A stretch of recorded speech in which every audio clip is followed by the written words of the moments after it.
Deborah, with her 30 years of being an entrepreneur and creating over 7 companies, knows exactly what it means to accept the mission. When you make that decision, when you accept the mission to become a solopreneur, to take yourself and your talents to market, then you embrace a life of not only unlimited possibilities, but also the unknown. It's an elixir of fear and bravery that only someone who's taken the leap really understands. On our show, Deb digs deep with her guests to highlight what you, the listener, wants to know. The stories, the whys, and the hows to navigate the journey to success. Get ready to hear from some of the most incredible mission takers from Generation Z to Boomers. So sit up, perk up, and get ready to be blown away.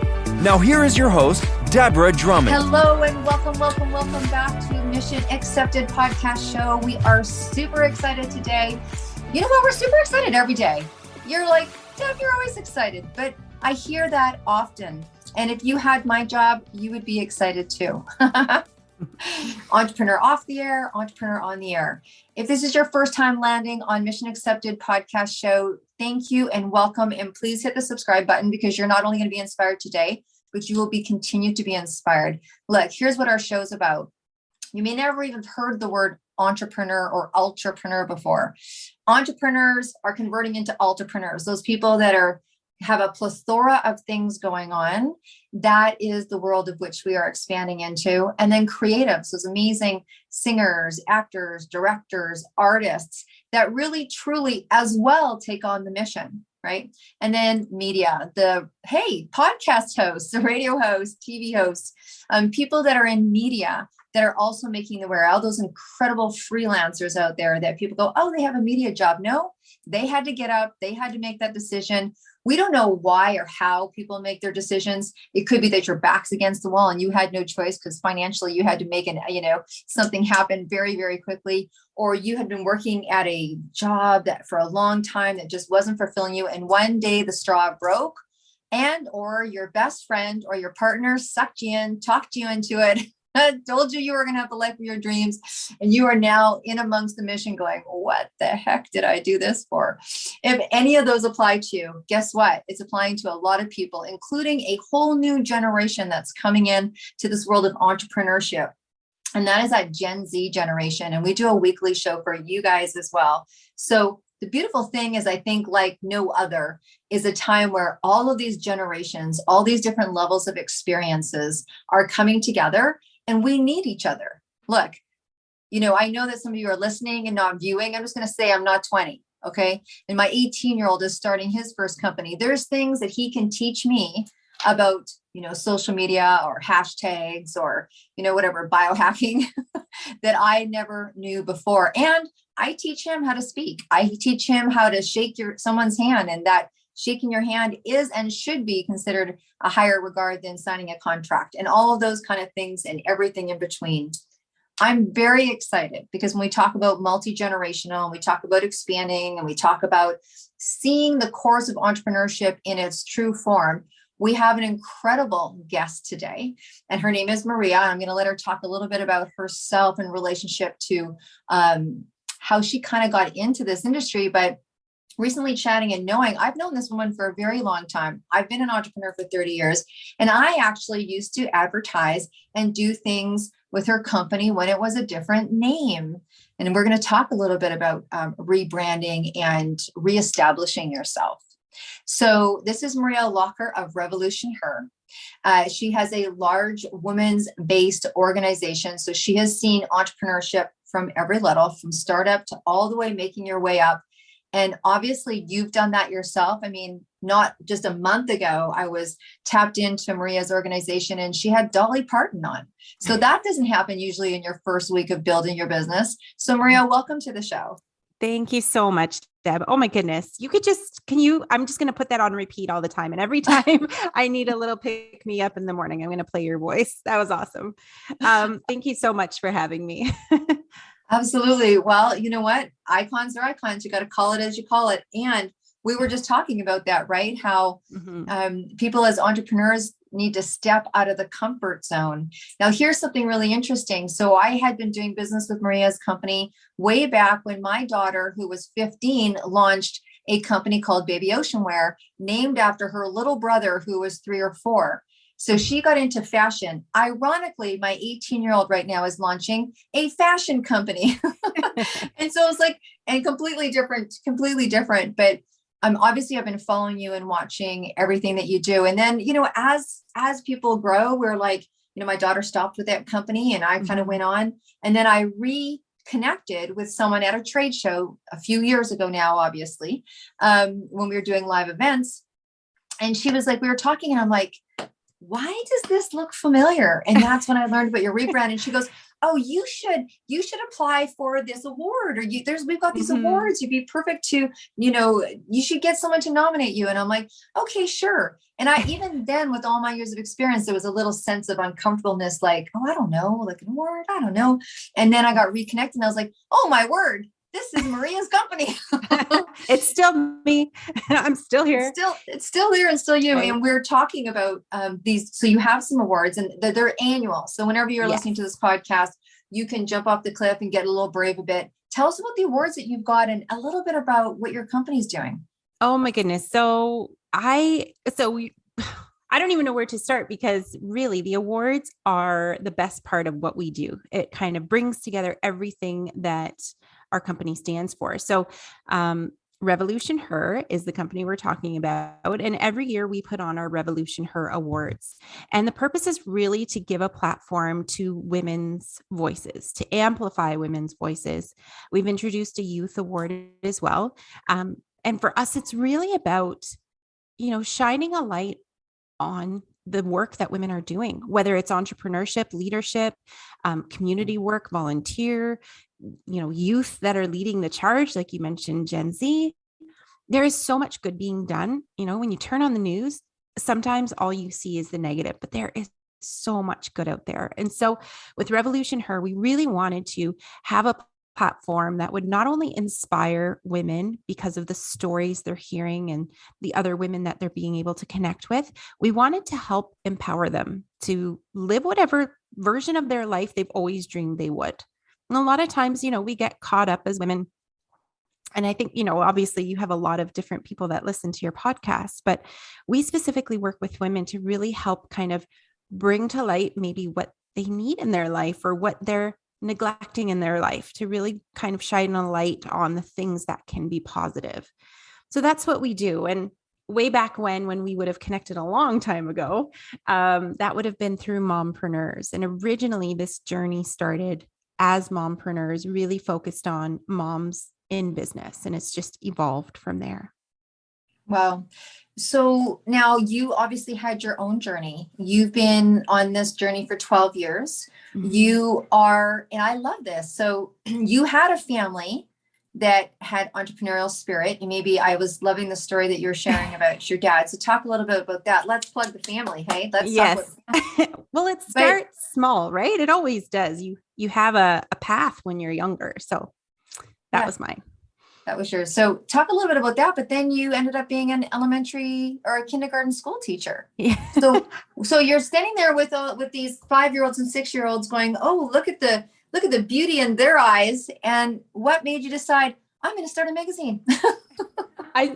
Nothing ever really dawned on me. Like if I would have known way back then that this is where I would be, interviewing Dolly Parton, producing a print magazine, that's not what. It's all just kind of evolved over time. But it started really, I'm one of 4 children. My parents, my dad specifically immigrated from Italy and decided to open up a bakery. And for me, I grew up in the world of entrepreneurship. The bus would not take me home after school. It would take me to the bakery and I would do my homework on top of flour sacks. And I just learned that business can actually be an integral part of your life, your family life. So growing up, that was always part of me. And then I hit university and, kind of changed paths a little bit, met a boy, talked about serious things and realized, the 2 things I always wanted to be were a mom and a teacher. Ever since 5 years old, met my favorite teacher, Mrs. Whaley, and that was what I wanted to do. I wanted to be her. And, it reminded me when we started talking about serious things that, yes, this is the path I had originally wanted. So I became a teacher, was teaching kindergarten, loved it. And as usually happens. For me, we decided we wanted to raise a family. I had 2 kids pretty much back to back. I was one of those crazy people, 18 months apart. Like it was chaos. And I looked around and said, really, I am not at a place where I can go and be with 30 other kids and not my own too. It wasn't for me. And thankfully my husband, we were on the same page. So I stayed home. I had 2 years where I just was full-time mom, and I was doing some freelance work on the side. I opened up the Facebook page for my parents. We were a mom and pop store that slowly evolved over time too. And for me, it ended up being one of those things where my daughter's about to come in, where it just, all of a sudden I started meeting all these other women. I'd go to the park. I would go to the grocery store. All these other women I would meet with little kids were also entrepreneurs. And I was like, this is weird. We really should be getting together more. Why aren't we supporting one another? Let's do this. We shouldn't be shy about this. And really, it just evolved over time. It was really about finding a group of women who could support one another, because we really didn't fit the mold of traditional business. I couldn't go to a chamber meeting at 7:30 a.m. in the morning. I had to be with my kids. Right. So now there's so many options for women. I find, over the last 12 years, it's changed a lot. And I'm so thankful for that. In 2019, we decided, okay, we need to now talk to women as women. It doesn't matter if you're an entrepreneur. It doesn't matter if you're a stay-at-home mom. It doesn't matter if you're a mom. It doesn't actually matter if, you don't identify as a woman. We want to talk to a group that understands what it's like to be in each other's shoes, whatever that might mean. And that's really where RevolutionHER came from. It came from shifting the dialogue to, this is how I do everything in my life for everybody else, to, this is what I need to do in my life for me. And that's where we are now. So did you come to that conclusion? Like, there's a lot of people, like, for example, I just changed the name of the podcast show. And I was talking to someone yesterday and I'm like, yeah. And they're like, oh, so where's all your other shows? I'm like, deleted, new time, new era. Right? New time, new era. So there's a lot of people out there that are attached to kind of maybe their old logo or their old way of thinking that business is done. Or, I mean, it's been an evolution for everybody the last 2.5, 3 years, having to, whatever your pivot was, whether it was an accelerated pivot, whether it was a complete repivot. And so as, when you change something that's working, when you change something that's not, well, there seems to be an understanding for our psyche. So, wow, that marketing plan didn't go. We need to change and go over here. But when you're changing something that's working, what was that process like for you? It was optimistically terrifying, I think is really the best way I could say. I knew it had to be done. For me, I was at a point where I wasn't challenged anymore. I wasn't, it was more of a challenge to resonate with the word mompreneur than it was to think of new, exciting ways to bring women in. I felt like, what we started with started to evolve in a way where, even though we weren't by any means excluding anyone, it sometimes felt exclusionary for people. And that's not what I wanted at all. And that's not who I am. So, and I think it's just, the way life evolved, the conversations we were having as a society, things are changing. They continue to changing every day. Right. But it was scary, and the logo, we've done a lot of work around the word, a lot of protection. We own the trademark for mompreneur for Canada. And it was terrifying, but I knew it was the right time. And I had one of those download moments, and it's quite a long story, so I'm not going to get into the whole thing, but I had a download when I finally realized what the name needed to be. And I've never actually had one of those moments. I didn't have that moment with mompreneurs, that moment where all of a sudden I saw everything that RevolutionHER could be and what it was all going to look like. I had goosebumps. I got teary. I'd never, ever had that experience before in my life. And so I just knew that it was the right time, the right name, the right vision. COVID happened. I didn't see that coming. What? I know. We originally were planning to launch the rebrand March 2020. So that was a little bit of a curveball I did not see coming, but we still, couple months went by and I was like, there's no way I can sit on this. I'm a terrible secret keeper. Let me just say that out loud. So I knew I had to launch that. So May 2020, that was it. It was, I hope you loved mompreneurs. Meet RevolutionHER. We have a whole new vision, a whole new way of basically this beautiful community that we've built. We're looking to stretch our arms out wider and everyone is welcome. Wow. Well, and I think that's the truth about when we talk about mission and we accept the mission. And it's like when we accept the mission to do whatever it is that we want to do, whether it's singing, building a business, becoming an artist, whatever it is that we're doing, that it's solo fueled. That's what I always talk about, like, you know, an entrepreneur or whatever, it's solo fueled. Where it goes from that point, how many people you bring on your team, all of that kind of stuff. But there's that identification. And I thought, wow, so it is a major process when people let go of something that they've done, you know, or change the name. And then also the concern of that other linear place of, what do you mean you're going to change the name? Are you going to lose numbers? Are people not going to identify? Are they going to be confused? And all of that business stuff that has to be worked out as well.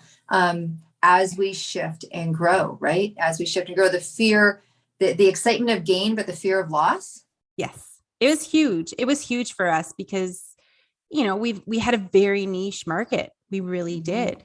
But, you know, it just, I don't know how else to explain it really. It was very scary. I will say because COVID happened and because we were still doing events online, we had been doing events since 2015. So we were able to still communicate with our community. And I think for up until maybe a couple months ago, everything you saw coming out from RevolutionHER said at the bottom, formerly mompreneurs, come check out how we've evolved at the bottom, right? Like, I think we just started getting rid of that and it's been almost 2 years. It'll be 2 years at the end of this month.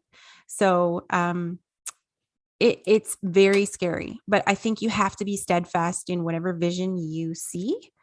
Yes. And I trust, I mean, I've kind of followed my gut this whole way and I just trust the little voice that tells me this is the direction we're going. It's hard to do sometimes.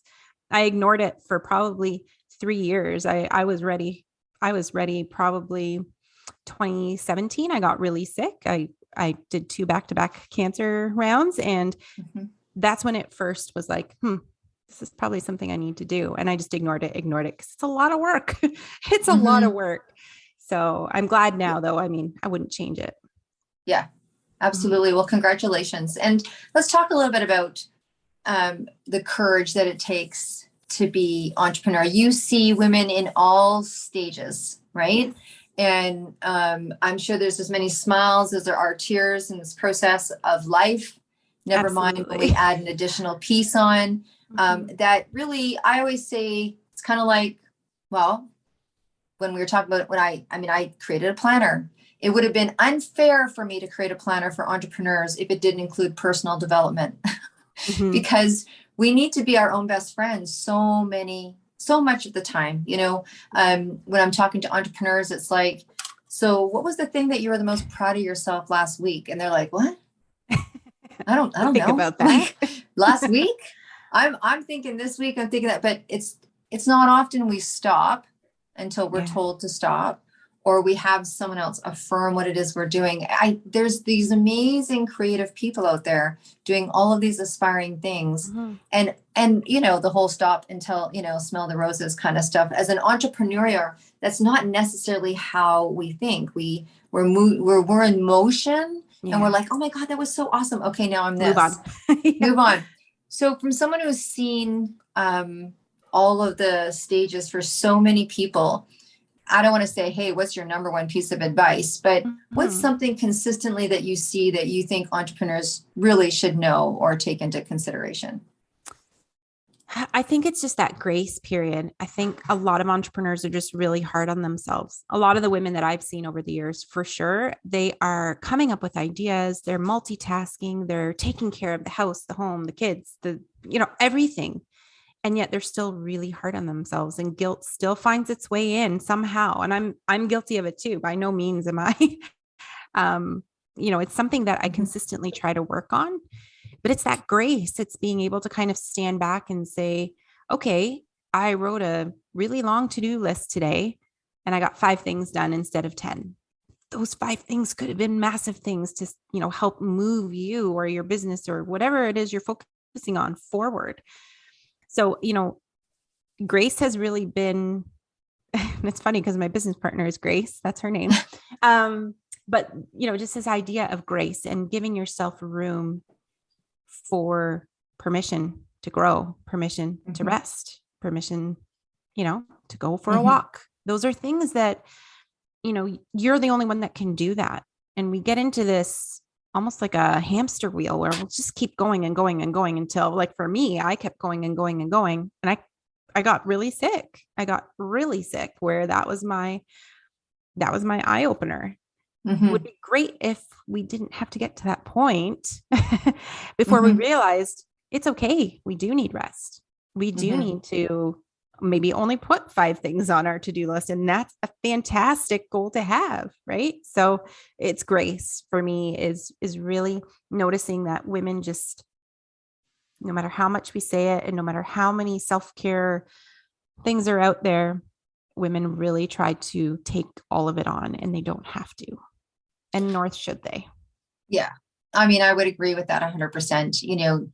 Transparency, where I remind myself all the time as well. And then having those people in your life. Yeah. What about I don't want to say the race to success, but as this world of entrepreneurship has opened up, and you've seen it. I mean, honestly, it's been like, never mind. A lotus has 1,000 petals, right? And it's been like that. It's like been, okay, the lotus is open now, and there's all these different opportunities and all these different ways. And you see some people come in and start their business and they hit high levels of success very quickly. And then there's people that are, that take multiple or decades of years to hit. What's that like? Have you seen anything? I'm sure someone, I can hear it right now. I mean, there's the intuitive, ask the secret. So you see so many. Is there something that you see consistently with women that are able to hit it out of the gate and hit their goals quicker than others? Or is it that someone who knows somebody? Is it do you see any rhythm or? I don't know. I do. And I've seen both. And like, I'm definitely the slow burn kind of, take my time. I think a lot of it has to do with whatever parameters each woman sets up for themselves. So we've got a lot of women in our group who, especially through the awards, will have been nominated and have said, I've been working at this for 10 years, while my kids were napping and late at night. That's not going to have the same effect necessarily as someone who's working 9 to 5 on their business and have, other things taken care of. Right. So I think that's a huge piece. The secret that I've seen to some of the most successful women that I've connected with is the support around them, whatever that support looks like. So, women that have a supportive partner that understands, that sees their potential as not a hobby and not a time waster, because we have a lot of women who struggle with being taken seriously, and that can crush you right from the beginning. So support around them, whether it's friends, family, a supportive partner, those are all huge pieces. When you see a woman who is succeeding, there is a tribe around her. Absolutely. And those are the women I've seen that have been the most successful. That's what I've had around me. It's been a slow process, but I've had an incredible team over the years that some women have come and gone. Everyone has made the path to my own business ventures more successful because of what they brought to it. So the support, my husband, my kids have grown up. My daughter's here right beside me. And she's going to hate that I just said that, but they would come and they would be part of my trade shows and they would help, load up the car. Those are all bits and pieces of support that stack up and just make for a more successful result in the end. I think going back to that guilt piece, if you feel like you've got that support around you and you don't have to make excuses to people around you and you don't feel guilty, you're free. Like the world is just wide open to you. So that's the only secret I can think of. No. It's important. I mean, it's a great observation, right? And I think that's why communities like what you have offered for these last 12 years has been a lifeline for people. And there's been an evolution and pretty fast, pretty fast. I wouldn't have a year ago thought to have a weekly show for Gen Z. like a year ago. I Yeah. wouldn't have thought that. And things are kind of on speed dial. And I was sharing with a woman who I work with this morning. She's like, there's just such a multiple of opportunities out there. It's making your head spin. It's gone from very defined sectors and very defined to side gig is every gig, side gig is every gig. And I'm having a community of people around you. We talk about that a lot in terms of, make sure the 5 people around you and who you're hanging out with, but that can be difficult. It can be difficult if there's you on your own in your business, doing your thing. 90% of it's in your head and you're producing that. And then to even know, so tapping into a community like of yours, where there's all of these other people, all of these other women that are feeling probably more than likely like you've been or have you been, and tapping in and making new friendships even. It's actually amazing to see. Like, so I just have to say, in our community, our youngest member is 17 and our oldest is 76 right now. And so, you can kind of stand back and think, well, that's a very broad-based community. How does that help me? But there's so much wisdom between all of those years, and being able to tap into other people who understand in some level, maybe the different ways that you've had to get to where you are, and just being able to talk openly. I mean, that, back in the mompreneur days, that was the big thing. I wanted to have a space where I didn't want to put on the botch, like a boss suit. And I was trying to say bitch boss, but like the boss suit. And, that wasn't me. I was a young entrepreneur and I was a young mom, and I wanted to talk to other moms that understood what that meant. I didn't necessarily want to just talk about business. And I think a lot of that has to do with how I was raised. Really, like I said to you, they weren't two separate things, family life, work life. They were always intertwined. And so for me, building a community means whatever someone needs and whoever someone needs to talk to about whatever it is, it should be available to them. There should never feel like there's any barriers to finding someone to connect with. And I think that, sorry, go ahead. No, I don't know where I was going, but that's well, when you're talking, and there's a lot of people that listen to our show that are also entrepreneurs and love to hear stories of hope and gemstone and the evolution of business. There's also the transparency part. There's the stuff that people don't tend to talk about too much. It's the tough stuff. It's the stuff where you're getting up and you're like, I might not feel like it today, or I'm super scared to go to this event, or, okay, Richard Branson says, say yes and figure it out after, but he didn't send someone to help me figure it out. And so I said yes. And now I'm freaking out, like a new platform I had to use for an event last Saturday, which I think we talked about before. And I'm like, sometimes you're kind of, so what do you do? Or what is it that you see people do? Because you've gone through the same thing, and people need someone to be transparent with, to talk about the in-between highs. I won't call them lows. I'll call them the in-between highs. What do you do to keep going? What do you do to keep going, Maria? Oh, I like that in-between highs. That Me too. I just made that. I think we should hashtag that. Okay, let's hashtag that. Okay. I love it.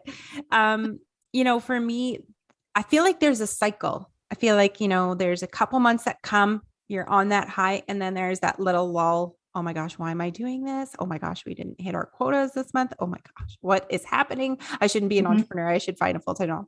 And then the next 2 months, you're like on that high, and it happens again. It's exhausting sometimes. I've been an entrepreneur for 12 years. Thank goodness my husband has a full-time career, because there's months where I've contributed nothing, and that's terrifying. But then there's months where I've contributed like a lot, and it's made me really proud. So you have to be able to kind of sustain that. And for me to be able to sustain those really lower highs, I guess. What did we say? In between highs? In between highs. Yeah. Yeah. So for me, I love it. For me, in sustaining those, that's when I'm more active. That's when I'm out in nature more. That's when I'm seeing my friends more. Because when I'm in the high zone, I really don't have time for very much else. When you're buzzing with things to do and you're like, oh, I'm on a roll, You're not going out for dinner with friends. You're not, staying up watching TV really late. You're just getting your shit done. Really, that's how I function anyways. So when I hit those times, I go and get a pedicure. I meet up with my girlfriends in Toronto and we go for dinner because I haven't seen them in months. I, take my daughter shopping, and I'm not always looking at my phone. That's a luxury for me. And so I kind of use those times to just reset. If there's anything I could call it, it would be a reset. I try to just get back to what makes me happy, what makes me feel joyful, what makes me feel calm. Those are the things I do. And then usually something sparks and I'm back up. And thankfully, I would say, the only time it took a lot longer than I was used to was going through chemo and radiation. And it took a long time to get out of that funk, but I had a really good support system around me that kept checking on me. So, that support, again, that community, and knowing what sparks a fire in you, I think those pieces all come together to help you continue on the high. Right. Awesome. So you've got the awards coming up. You've done this rebrand, you've worked through the rebrand. You have women of all different, obviously, ages and careers and what have you coming in. I know that you've got something really strong around mentorship. What's your philosophy around? I mean, you've talked about having people around you. I'm a big, get somebody, call them in, coaches, trainers, whatever you want to call them. So I kind of know what your philosophy is around mentorship, but what's the essence of mentorship for you, and why did you guys decide to bring it in? And people listening, if they've never been mentored, which look at, a lot of people have nenever been mentored. It used to be much more of a European philosophy of understudy or being mentored. Maybe give me your thoughts on that. So I will say, first off, I think everyone has been mentored in some way without maybe even realizing it. You are getting mentored and influenced by everything and everyone around you, whether you notice it or not. If anyone really digs deep and thinks back, there probably is one or two people that really inspired them to kind of reach for something, go for something, create a goal, right? So we may not think of it as mentorship, but to me, that's, it's there. Now, we have a saying in RevolutionHER, and, we use it a lot in our hashtags, and that is that we're stronger together and that together we rise. And we've been using that, slogan for a little while, right when we first launched RevolutionHER. And in the first couple months, I was like, we are stronger together, but we can't meet in person. So much of what we used to do, we were meeting in person. I was like, it's time. Like, we need to find a way to get these women together to support one another, and not just women and men. We have some incredible mentors in our group that are fantastically successful men. Because we all have something to give. We all have something to give to one another. And I think, some of the best times that I've felt warm and fuzzy was because I was able to give some kind of assistance, help, insight, or expertise to someone else. And they went away feeling better and excited. That's like one of the best things. It just causes a feeling that you really can't get anywhere else. And it's that idea of kindness, really. So mentorship, for anyone listening that maybe thinks they don't know what it is, or they're not sure if it's something for them, it's simply the way we work at it. It's simply getting online with one other person and asking questions and being open to answers. And if you can do that, if you can, put aside ego and put aside that feeling of, admitting that maybe you don't know everything, because none of us do. So if you can put that aside and ask someone that is maybe in the same industry as you, or someone that you respect, or someone that you look at and think, I want to be where she is in 2 years, or I want to, that's where I want to head. The worst that can happen if you ask that person to maybe give you some advice, the worst thing is that they could say no. And even that, if they say no to you, it could be the best thing for you, because maybe that just wasn't the person that was supposed to give it to you. So mentorship really for us is about putting people in a community.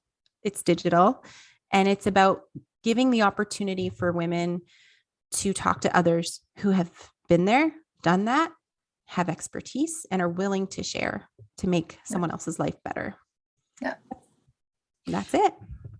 So I know we're kind of coming to an end, and you've got a big event this weekend, and I so appreciate your time, but I want to ask you, because when you see people now, recently you had Dolly Parton on as a guest, and you were able to interview her. And when people say, and you have incredible women on the front cover of your magazine, and you've built these connections over the last 12 years, clearly.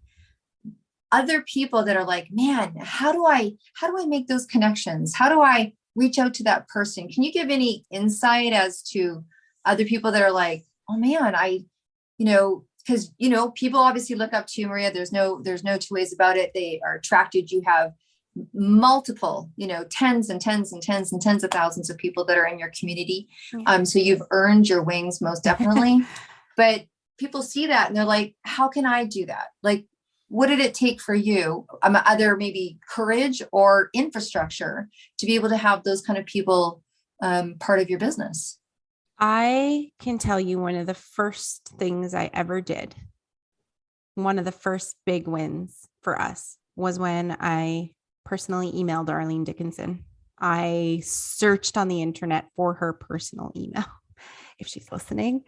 Yes, I did. I was stalking her for a little bit, but I searched for her personal email. I did not go through an agency. I did not go through the TV, station. I specifically looked for her, and I did not take no for an answer. And I've always kind of had this, I don't know.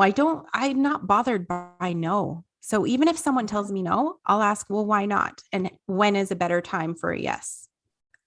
The worst that anyone has ever said, and I said this before, the worst thing someone can say is no.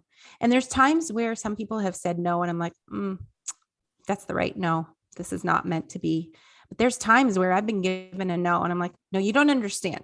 This is the right fit. This is going to happen. So is it going to happen now, or is it going to happen a couple months from now? I'll touch base with you. And Arlene was one of those where, she was like, this is fantastic. Way to go. Here's my assistant. And I just kept copying her into every email. Even though I was talking to her assistant, I kept copying her in. And for me, it was, if you really believe that something needs to happen, no one's going to do it for you. I've reached out to people on Twitter. I've gone around the back door, to find people and to make connections. Dolly Parton was one of them. I just don't stop. If I want something, you can ask my husband. If I want something done, I won't even stop talking about it. It's actually quite annoying. Like, until I get to where I intend to go, I just keep going. I think, for anyone listening that is really struggling with how to get there, you have to believe in what you're doing, and it comes through. I get teary talking about what I do because I adore it. So, when you believe in what you're doing and you are in it for the right reasons, truly nothing bad can happen when you're your authentic self. I believe that. Me too. Sorry. Yeah. No, that's great. Okay. So now I've made the guest cry. Okay. So, so that's don't not go on to hard. that woman's podcast. You're like, here, let me send you a really pretty box of tissues after. So no, but that's it, right? At the core of it is that's what's driving it. I love that. I actually wrote it down. Why not? When is there a better time for a yes?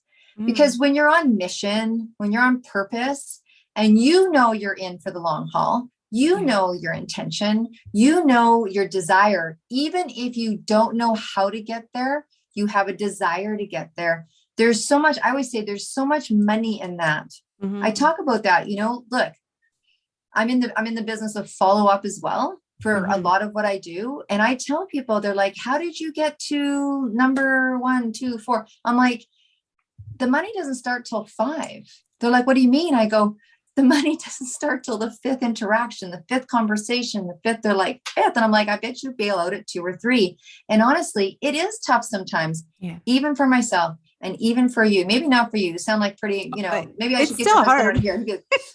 Because you have to grab, I call it your business esteem. Mm-hmm. I love myself. I think I'm great. If my kids were joking around, oh yeah, you sucked as a mom, I'd be like, yeah, it wouldn't even touch me because I think I've been a pretty great mom.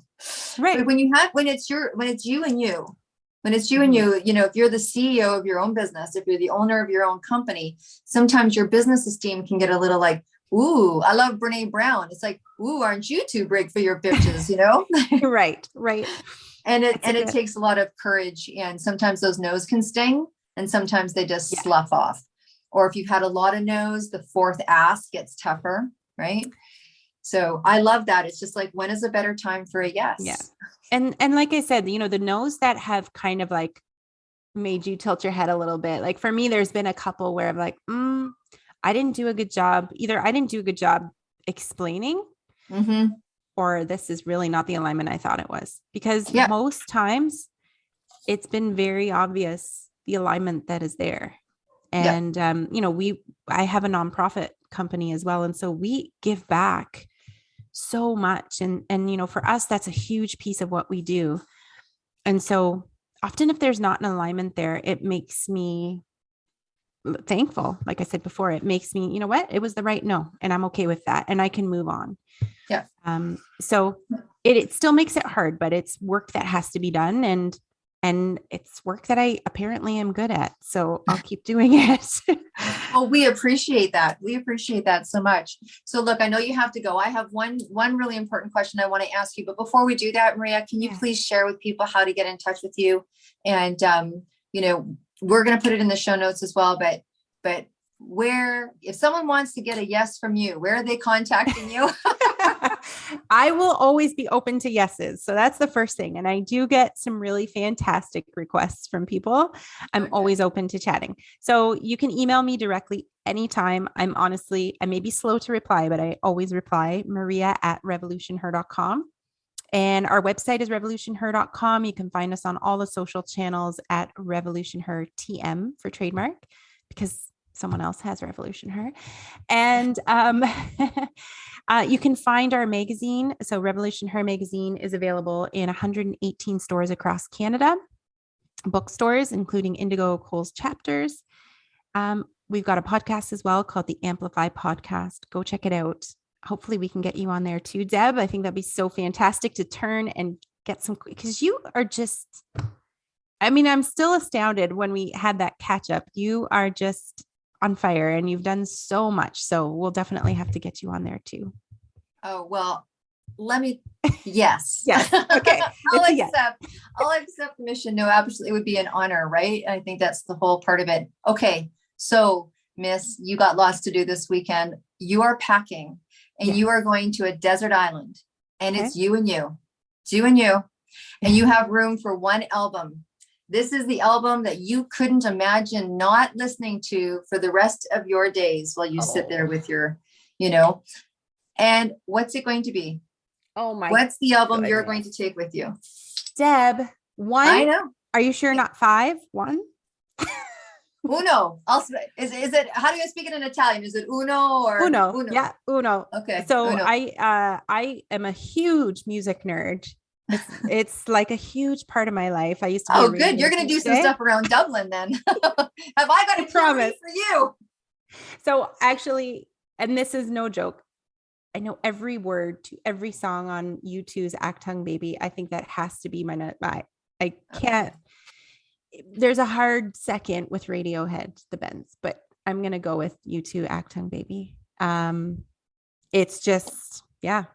Okay. Well, that's going to give me a reason to call U2, because we're walking, of course, from Dublin to Galway, and I'm thinking either Ed Sheeran or U2 has to sing Galway Girl when we're there. So that would be a good reason for you to take the family over to Ireland, because it's Absolutely. And if the Edge is anywhere, I'm like, I don't, I get like, I'm already flustered. Okay, let's do a show on who's got a crush on Edge. Oh my gosh. I don't think I've shared that anywhere before, Deb. Wow. Okay.